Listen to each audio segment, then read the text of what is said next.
Yemen's fragile, four-year ceasefire went up in smoke today as a series of heavy airstrikes decimated the main runway at Sanaa International Airport. The sudden bombardment severely damaged the facility, abruptly shattering the UN-brokered de-escalation phase that had brought a rare period of relative calm to the war-torn nation since 2022. Houthi rebel leadership immediately directed their fury at the Saudi-led coalition, denouncing the airstrikes as a blatant and unprovoked violation of Yemeni sovereignty. Senior officials framed the attack as a deliberate attempt to tighten a decade-long blockade, explicitly declaring that the era of peace negotiations has effectively come to an end. This blatant and direct military aggression will not go unanswered or unpunished. The aggressor will be held accountable.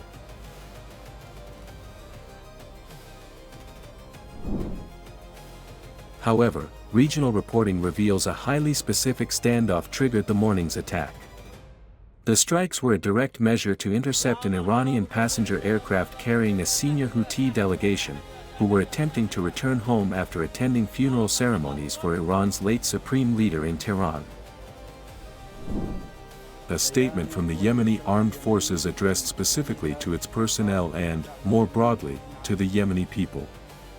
The legitimate Yemeni government, in cooperation with the regional and international community, has sought through all diplomatic and legal means to persuade the Iranian regime and the Houthi coup militias in Sanaa to return to the right path and refrain from violating Yemeni airspace with Iranian aircraft.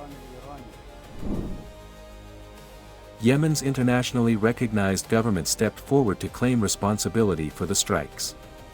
Defense officials stated they offered to facilitate the delegation's return on a government-approved, non-Iranian aircraft. When the Houthis refused the compromise, forces ordered the runway destroyed to physically prevent the Iranian plane from landing. On the ground, the immediate aftermath has sparked widespread panic and operational chaos. Houthi authorities have issued urgent evacuation orders for the airport complex and surrounding residential neighborhoods, while human rights groups warn that crippling the airport cuts off a vital lifeline for thousands of medical patients and civilian travelers. This violation is not the first, but it differs from previous ones in that it openly challenges international legitimacy. At this moment, we say, patience has run out. Accordingly, we will deliver an appropriate response to this treacherous and aggressive act by confronting and dealing with the hostile aircraft violating Yemeni airspace and sovereignty, using all available means, until we teach the enemy a lesson that will be heard far and wide, remembered by future Yemeni generations, and make it clear to everyone that Yemen has a people and a leadership that will defend it on land, at sea, and in the air, regardless of the consequences. We hold the Iranian regime fully responsible, legally and morally. God is greatest, and shame and disgrace upon the Imamate project and its supporters.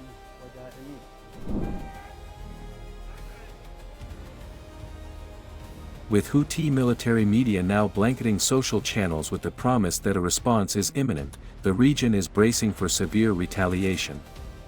Given their history of complex cross-border drone and missile strikes, international observers fear this standoff over a single aircraft may plunge the Arabian Peninsula straight back into full-scale war.